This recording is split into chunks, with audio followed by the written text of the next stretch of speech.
பிரியமானவர்களே, கர்த்தர் நல்லவர். இந்த நாள் கர்த்தர் உண்டு பண்ணின நாள். இதில் நாம் மகிழ்ந்து களி கூறுவோம்.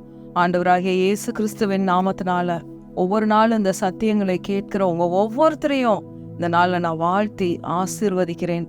மனதார கமெண்ட்ஸ் எழுதுறீங்க, ஈடுபாடோட சத்தியங்களை தினமும் கேட்கிறீர்கள். கர்த்தருக்கே மகிமை உண்டாவதாக.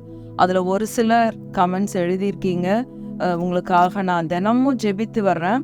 பாருங்க, சிஸ்டர் கமலா தேவி உங்களோட மேரேஜ் சர்டிஃபிகேட் அப்படின்னு சொல்லி எழுதியிருந்தீங்க. அது தெளிவாக என்னோட நீங்கள் ஃபோனில் தொடர்பு கொண்டீங்கன்னா வசதியாக இருக்கும். இருந்தாலும் உங்கள் இருதயத்தின் வாஞ்சைகள், விருப்பங்கள், நடக்காமல் இருக்கிற காரியங்கள் நடக்கும்படியாக இந்த நாளில் இயேசுவின் நாமத்தினால நான் உங்களுக்காக ஜெபிக்கிறேன்.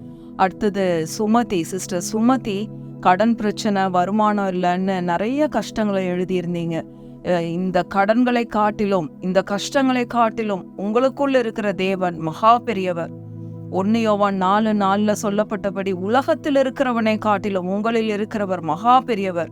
நீங்க விசுவாசத்தோட ஒவ்வொரு நாளும் இந்த சத்தியங்களை கேட்டு, நீங்க இந்த வசனங்களை, நான் சொல்ற வசனங்களை தினமும் நீங்க ஒரு நோட்ல எழுதி வச்சு இதை ஜபமா நீங்க அறிக்கை பண்ணிவாங்க. நிச்சயமாகவே சீக்கிரமாக உங்களுடைய தொழிலானாலும் சரி, உங்களோட குடும்ப ஜீவியத்துல எல்லாத்துலேயும் நீங்க ஒரு பெருக்கத்தை பார்ப்பீர்கள். இயேசுவின் நாமத்தினால உங்க குடும்ப சமாதானத்துக்காக நான் ஜெபிக்கிறேன். அடுத்தது சிஸ்டர் ஆரோக்கிய ஜோதி, உங்க கால் பரிபூர்ணமா சுகமாக்கப்பட்டிருக்கு. கர்த்தருக்கு நன்றி சொல்லுங்க. ஆண்டவர் உங்க கால்களை மான் கால்களை போல ஆக்குவேன் என்று சொல்லியிருக்கிறார். அதனால நீங்க மான போல துள்ளி குதித்து ஓடுகிற நாட்கள் வந்திருக்குன்னு கர்த்தர் சொல்றாரு. அதனால சந்தோஷமா இருங்க. உங்களுடைய எல்லா மனதின் வாஞ்சைகள், விருப்பங்களை நீங்க கர்த்தருக்கு தெரியப்படுத்துங்க. நிச்சயமாகவே அவர் உங்களோட அந்தரங்கமா நீங்க வைக்கிற ஒவ்வொரு விண்ணப்பங்களையும் அவர் வெளியரங்கமாய் உங்களுக்கு பதில் கொடுக்கிற தேவனாய் இருக்கிறார். சகோதரி ரூத், நீங்க குடும்பம் ஒன்று சேரணும்னு எழுதியிருந்தீங்க. நிச்சயமாய் உங்க குடும்பம் ஒன்று சேர்ந்து நீங்க உங்க குழந்தையோட கூட சந்தோஷமா இருப்பீங்க. நீங்களும் என்னோட கூட ஃபோன்ல தொடர்பு கொள்ளுங்க. உங்களுடைய பிரச்சனைகளை நாம் கேட்டு எதற்காக எப்படி ஜெபிக்கணும்னு நான் உங்களுக்கு சொல்லித்தரேன். நிச்சயமாய் உங்க குடும்பம் இயேசுவின் நாமத்தினால நீங்க ஒன்று சேர்ந்து கணவனும் மனைவியுமாக, இப்படிப்பட்ட பிரிந்திருக்கிற குடும்பங்களுக்கு நீங்க ஒரு ஆசீர்வாதமான ஊழியர்களாக எழும்புவீர்கள் என்பதுல சந்தேகமே இல்லை. விசுவாசத்தோட ஜெபிங்க. இன்றைக்கும் நாம் சத்தியத்திற்குள்ளாக போவோம். 2 ராஜாக்கள் 4வது அதிகாரம். இப்போ நம்ம எல்லாருக்கும் மாச துவக்கம், பட்ஜெட் போட்டு ஒவ்வொரு செலவா பணத்தை ஒதுக்கி வைப்போம். இந்த பணம் இதுக்கானது, இந்த பணம் இதுக்கானதுன்னு எல்லாம் ஒதுக்கி வைப்போம். ஒரு சில நேரத்தில் பற்றாக்குறை, இந்த பத்தாம இருக்கிறதுக்கு என்ன பண்றது, குடும்பத்துக்குள்ள குழப்பங்கள்.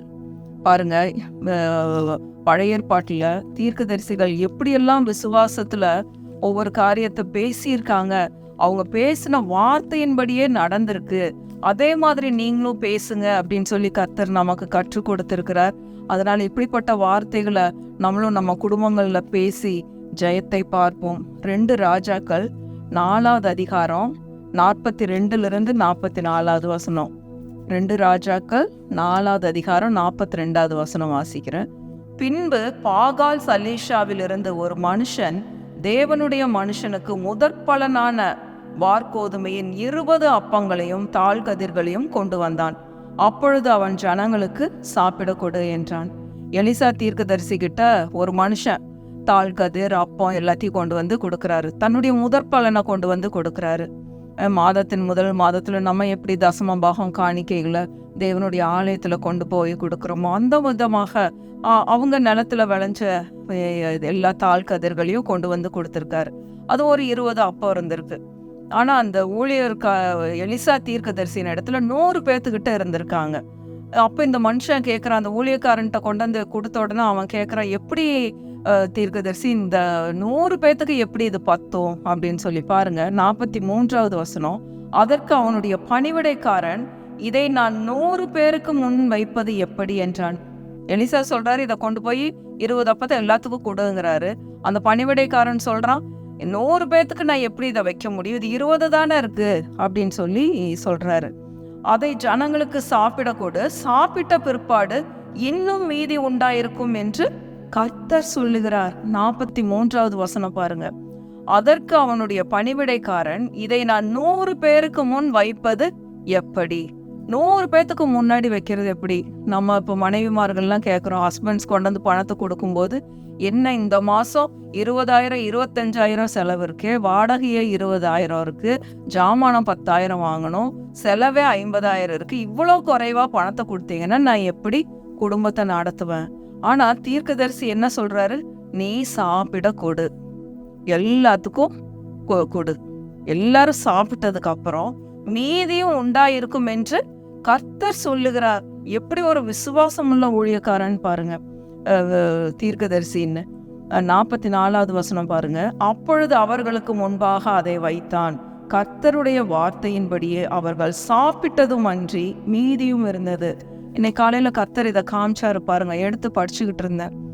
ஆண்டவரே, இந்த மாதிரி நான் ஒரு ஊழியக்காரியா இப்படிப்பட்ட வார்த்தையை பேசணும், உங்க கையில இருக்கிற பணத்தை எடுத்து இன்றைக்கு கையில வைங்க, அதுல நீங்க எல்லா செலவுகளையும் செய்யுங்க, எல்லா செலவுகளையும் செய்யுங்கள் என்று கர்த்தர் சொல்லுகிறார். நீங்க எல்லாம் செலவு பண்ணினதுக்கு அப்புறமும் மீதி உண்டாயிருக்கும் என்று கர்த்தர் சொல்லுகிறார். பாருங்க, இது கர்த்தருடைய வார்த்தையின்படியா இந்த ஊழியக்காரன் போய் செய்யறான். அதே மாதிரியே மீதி எடுத்தாங்களாம்.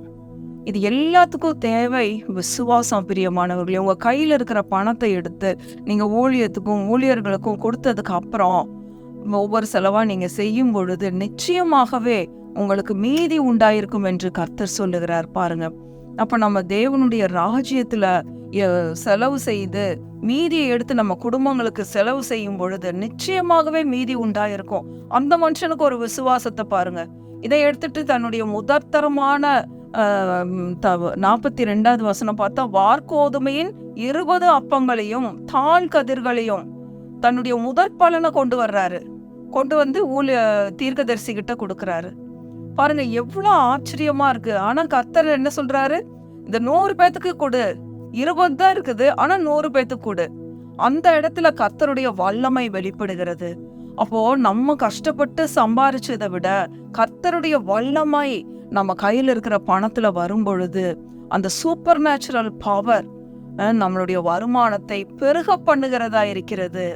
அதுதான் அந்த இடத்துல நம்ம அறிந்து கொள்ள வேண்டிய சத்தியம். பாருங்க, அப்ப கர்த்தருடைய வல்லமை நம்ம விசுவாசத்தை அந்த இடத்துல வல்லமையானது அங்க நிச்சயமாகவே வேலை செய்யுது. பாருங்க, உன் விசுவாசத்தின்படியே ஆக கடவுதுன்னு கர்த்தருடைய வார்த்தை சொல்லுகிறது.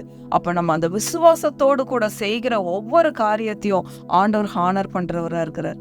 அதே மாதிரி 100 பேத்துக்கு கொண்டு போய் வைக்கிறாங்க, மீதி உண்டாகுது. இதை ஏசாண்டவரும் இதே காரியத்தை செய்யறாரு. பாருங்களேன், யோவான் 6வது அதிகாரம், யோவான் எழுதின சுவிசேஷம் 6வது அதிகாரம் 5வது வசனம். திரளான ஜனங்கள் இயேசுவை பின்பற்றி வர்றாங்க, திரள் ஜனங்கள். அப்ப அந்த இடத்துல பாருங்க, 3 நாளா உட்கார்ந்து வார்த்தை கேட்டுட்டு இருக்காங்க. ஜனங்களுக்கு பசிக்குமே. ஆண்டவர் அந்த திரளான ஜனங்களை பார்க்கும்போது அவருக்குள்ள ஒரு மனதுருக்கம் வருது. பாருங்க, 5வது வசனம், யோவான் 6:5. இயேசு தம்முடைய கண்களை ஏறெடுத்து திரளான ஜனங்கள் தம்மிடத்தில் வருகிறதை கண்டு பிலிப்புவை நோக்கி, இவர்கள் சாப்பிடத்தக்கதாக அப்பங்களை எங்கே கொள்ளலாம் என்று கேட்டார். 6வது வசனம், தாம் செய்ய போகிறதை அறிந்திருந்தும் அவனை சோதிக்கும்படி இப்படி கேட்டார். எங்க போய் இத்தனை பேத்துக்கு நம்ம சாப்பாடு வாங்கலாம் அப்படின்னு சொல்லி ஆண்டவர் கேட்கிறாரு. தான் என்ன அற்புதம் செய்ய போறாருன்றது ஆண்டவருக்கு முதலே தெரியும். ஆனா இவன் வாயிலிருந்து என்ன வார்த்தைகள் வருது, விசுவாச வார்த்தைகளை பேசுகிறானா, இவனுக்கு விசுவாசத்தை கற்றுக் கொடுக்கணும்னு ஆண்டவர் என்ன செய்யலாம், எங்க போய் சாப்பாடு வாங்கலாம் அப்படின்னு சொல்லி ஆண்டவர் கேட்கிறாரு. அதுக்கு பிலிப்பு என்ன சொல்றான்னு பாருங்க. 7வது வசனம், பிலிப்பு அவருக்கு பிரதியுத்தரமாக, இவர்களில் ஒவ்வொருவனும் கொஞ்சம் கொஞ்சம் எடுத்துக்கொண்டாலும் 200 பணத்து அப்பங்களும் இவர்களுக்கு போதாதே என்றான். கொஞ்சம் கொஞ்சமா சாப்பிட்டா கூட 200 பணத்து அப்பம் கூட இவங்களுக்கு போதாதே அப்படின்னு சொல்லி அப்படி ஒரு அவ்விசுவாசம், பற்றாக்குறை, ஒரு தர்த்திர மென்டாலிட்டியை வெளிப்படுத்துறான் பாருங்க. 8வது வசனம், அப்பொழுது அவருடைய சீஷரில் ஒருவனும் சீமோன் பேதுருவின் சகோதரனும் ஆகிய அந்திரேயா அவரை நோக்கி, இங்க ஒரு பையன் இருக்கான், அவங்கிட்ட 5 வார்கோதுமை, அது ஃபுல்லா நீங்க 12வது வசனம் வரைக்கும் படிச்சீங்கன்னா தெரியும், 5 அப்பம் இருக்கு அப்படின்னு சொல்லி சொல்றான். ஆண்டவர் சொல்றாரு, அதை என் கையில கொண்டு வாங்க அப்படின்னு சொல்லி ஆண்டவர் அதை வாங்கி அதை ஸ்தோத்திரம் பண்ணி பிட்டு ஜனங்களுக்கு எல்லாத்தையும் உட்கார வைங்கன்னு சொல்லி எல்லாத்துக்கும் கொடுக்குறாரு. இது நீங்க மீதி எடுப்பீங்கன்னு சொல்லியே கொடுக்குறாரு பாருங்க. அந்த 2 வசனத்தை மட்டும் வாசிக்கலாம். 11வது வசனம் பாருங்க. இயேசு அந்த அப்பங்களை எடுத்து ஸ்தோத்திரம் பண்ணி சீஷர்களிடத்தில் கொடுத்தார். சீஷர்கள் பந்தி இருந்தவர்களுக்கு கொடுத்தார்கள். அப்படியே மீன்களையும் அவர் எடுத்து அவர்களுக்கு வேண்டிய மட்டும். இவன் என்ன சொன்னா, கொஞ்சம் கொஞ்சமா சாப்பிட்டாலும் பத்தாதுன்னு. ஆனா ஏசாண்டவருடைய மென்டாலிட்டி எப்படி இருக்கு? வேண்டிய மட்டும். எல்லாம் வாய் திறந்து சொல்லுவோம், வேண்டிய மட்டும். குழம்பு கொஞ்சம் தான் இருக்கு, கொஞ்சம் கொஞ்சமா ஊத்திக்கோங்க, ராத்திரிக்கும் நமக்கு வேணும், பத்தாம போயிட போகுது. அப்படி இல்லை பாருங்க. வேண்டிய மட்டும். திரும்பவும் சொல்லுவோம், வேண்டிய மட்டும். வேண்டிய மட்டும் எல்லாம் சாப்பிட்டாங்க. 5000 பேத்துக்கு மேல சாப்பிட்டுருக்காங்க. கர்த்தர் சொல்றாரு, நீங்க மீதி எடுப்பீங்க இயேசுவின் நாமத்தினால. 12வது வசனம் பாருங்க. அவர்கள் திருப்தி அடைந்த பின்பு, இந்த வார்த்தையெல்லாம் நீங்க அண்டர்லைன் பண்ணி வச்சுக்கோங்க.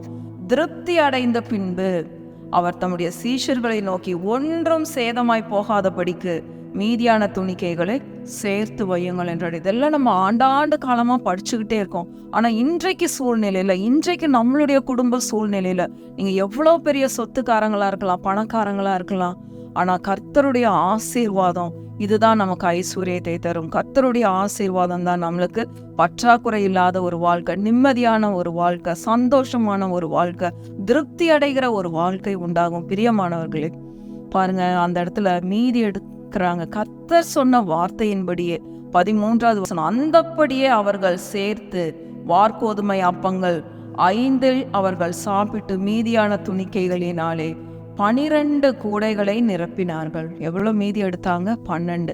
கர்த்தருடைய பிள்ளைகள் நம்ம தெரிஞ்சுக்கலாம், மீதி எடுக்கிறவர்களாய் இருப்போம். நம்மளுடைய வாழ்க்கையில ஆசீர்வாதத்தை எப்படி கணக்கு பண்ணலான்னா, நீங்கள் மீதி எடுப்பீர்கள். பற்றாக்குறை என்பது நம்மளுடைய வாழ்க்கையில காணப்படாது. இன்றைக்கு கடன்ல இருக்கிறவங்க, கஷ்டத்துல இருக்கிறவங்கள, போதாமையில இருக்கிறவங்க, இப்படிப்பட்ட வார்த்தைகளை எடுத்து நீங்க விசுவாசத்தோடு, கஷ்டத்துல இருந்தாலும் பரவாயில்ல, கடன்ல இருந்தாலும் பரவாயில்ல, ஒவ்வொரு நாளும் விசுவாசத்தோடு இந்த வார்த்தைகளை அறிக்கை பண்ணுங்கள். ஒவ்வொரு தேவைகளின் மத்தியிலையும் அறிக்கை பண்ணுங்க. நிச்சயமாய் நீங்க ஆசீர்வாதத்தை பார்ப்பீங்க. இன்னைக்கு இந்த வசனங்கள் எல்லாம் எடுத்து தியானித்தம் பாருங்க. அதே மாதிரி உபாகமம் 28 எல்லாத்துக்கும் இது பாருங்க. மேக்ஸ் எப்படி ஃபார்முலாவோட போட்டாதான் ஆன்சர் வரும், அந்த மாதிரி நம்ம ஃபார்முலாவோட ஒவ்வொரு காரியத்தையும் செய்யும் பொழுது நிச்சயமாய் வெற்றி உண்டாகும். நீங்க நிச்சயமாய் ஆன்சரை டிரைவ் பண்ணுவீங்க இயேசுவின் நாமத்தினால. உபாகமம் 28:1-14 வசனத்தை கூடுமான தினத்திக்கு சொல்லுங்க. 1-14 வசனம். இங்க சொல்லப்படுகிற இந்த சத்தத்திற்கு, இந்த வார்த்தைகளுக்கு நீங்க உண்மையாய் செவி கொடுப்பீர்களானால் பூமியில் உள்ள சகல ஜாதிகளிலும் அவர் உங்களை மேன்மையாக வைப்பார். நீங்கள் பட்டணத்திலும் ஆசீர்வதிக்கப்பட்டிருப்பீர்கள், வெளியிலும் ஆசீர்வதிக்கப்பட்டிருப்பீர்கள். நீங்கள் கடன் வாங்க மாட்டீர்கள், நீங்கள் அநேகம் ஜாதிகளுக்கு கடன் கொடுப்பீர்கள். இயேசுவின் நாமத்தினால் உங்க கூடை ஆசீர்வதிக்கப்பட்டிருக்கும், உங்க தொட்டி ஆசீர்வதிக்கப்பட்டிருக்கும். ஏற்ற காலத்திலே உங்கள் தேசத்திலே மழை பெய்யும். ஒரு வழியாய் உங்களுக்கு எதிராய் புறப்பட்டு வருவார்கள், 7 வழியாய் உங்கள் சத்துருக்கள் ஓடி போவார்கள். இயேசுவின் நாமத்தினால உங்கள் களஞ்சியங்கள் எல்லாம் பூர்ணமாய் நிரம்பும். இயேசுவின் நாமத்தினால விசுவாசியுங்கள். பிரியமானவர்கள், இந்த வார்த்தைகளை ஒவ்வொரு நாளும் ஜெப நேரத்துல சொல்லுங்க. அழுது புலம்புறதை நிறுத்திட்டு கர்த்தருடைய வார்த்தைகளை எடுத்து நீங்க பிரகடனம் பண்ணுங்க. இன்னைக்கு காலையில எங்க ஃபேமிலி ப்ரேயர்ல உட்காந்து நாங்க இப்படி இவ்வளோ பணம் தேவை இருக்கு, இது இப்படி இருக்கு, இது இப்படி இருக்குன்னு பட்ஜெட் போடும்போது நாங்க உட்காந்து டிசைட் பண்ணது இதுதான். நான் தனிமையில, ஆண்டவரே, நான் ஒரு ஊழியக்காரியா, நான் ஒரு மனைவியா, நான் ஒரு தாயாக இந்த வார்த்தைகளை நான் ஒவ்வொரு நாளும் டிக்ளேர் பண்ண போறேன் எங்க வீட்டின் மேல. நான் நிச்சயமாய் ஆசீர்வாதத்தை காணப்போகிறேன் இயேசுவின் நாமத்தினாலன்னு சொல்லி இந்த வார்த்தைகள் எல்லாம் எடுத்து படிச்சோம் பாருங்க. இதே தேவைகளின் மத்தியில தான் நான் உங்க மத்தியில கர்த்தருடைய வார்த்தைகளை சொல்லி கொண்டிருக்கேன். ஒரு மகா பெரிய சமாதானம் என் இருதயத்தை ஆண்டு கொண்டதை பார்த்தேன். சுறுசுறுப்பா வேலைகளை செய்து முடித்த, உட்காந்து கவலைப்பட்டுட்டு எனக்கு இவ்வளோ தேவை இருக்கே, பணம் பற்றாக்குறையா இருக்கே, எப்படி ஆண்டவரே உட்காரல, சுறுசுறுப்பா வேலைகளை செய்த, கர்த்தருடைய வார்த்தைகளை எடுத்து தியானித்த, அதை உங்களோட நான் சந்தோஷமாய் பகிர்ந்து கொள்கிறேன். கர்த்தர் ஒவ்வொரு ஆசீர்வாதத்தையும் அவர் கர்த்தர் சொன்னபடியே நடக்கும். பிரியமானவர்களே, இந்த மாதத்துல இந்த வார்த்தைகளை அறிக்கை பண்ணுங்க. மீதி இருக்கிற நாட்கள்ல நீங்கள் மீதி எடுப்பீர்கள் இயேசுவின் நாமத்தினால. கர்த்தர் நல்லவர். பிரியமானவர்களே, வார்த்தைகளை விசுவாசியுங்கள், உங்க வாழ்க்கையில் ஆசீர்வாதத்தை காண்பீர்கள். கர்த்தர் நல்லவர், அவரை துதியுங்கள், அவர் கிருபை என்றும் உள்ளது. ஆமென், ஆமென், ஆமென்.